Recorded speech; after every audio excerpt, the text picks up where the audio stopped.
Marcel et je suis militante à Révolution Permanente. Je voudrais dire que comme beaucoup d'entre vous aujourd'hui, je partage une émotion très intense. Je suis très heureuse d'être là. Je suis très heureuse de pouvoir dire que mon dernier parloir, ce sera mardi.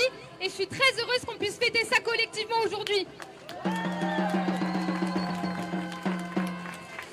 Je voudrais dire une chose particulière, c'est qu'il y a 3 ans, quand j'ai rencontré Georges Abdallah pour la première fois, ça m'a donné une leçon accélérée de ce que c'était que la démocratie libérale.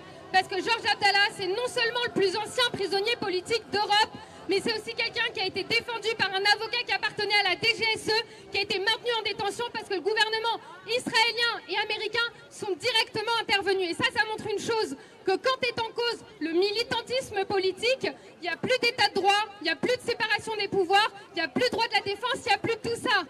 Et ça, c'est le traitement qu'ils réservent à toutes celles et ceux qui refusent l'ordre établi. Et s'il y a une chose qu'ils n'ont pas pardonné à Georges Abdallah, c'est qu'il n'ait jamais renié son combat anti-impérialiste. Et c'est pour ça que je voudrais dire que cette libération, c'est le fruit effectivement des militants et des militantes qui depuis des décennies n'ont rien lâché et qui ont attendu patiemment, mais de manière combative ce jour-là. Mais elle fait aussi l'écho à l'immense mouvement de solidarité avec la Palestine auquel on assiste depuis plus de 2 ans.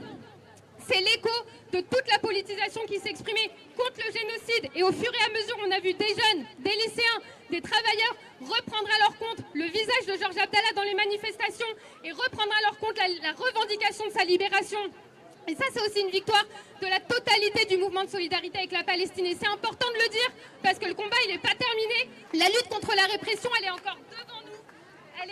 C'est une tâche du mouvement international dans la mesure où il y a des prisonniers politiques pour leur soutien à la Palestine. Aux États-Unis, ils organisent la déportation d'étudiants qui sont mobilisés en soutien à la Palestine, comme Mahmoud Khalil. En France, ils dissolvent l'urgence Palestine. Ils poursuivent des centaines de militants politiques et syndicaux pour leur position de soutien. Et ça va être une tâche qu'on va devoir continuer à mener de front.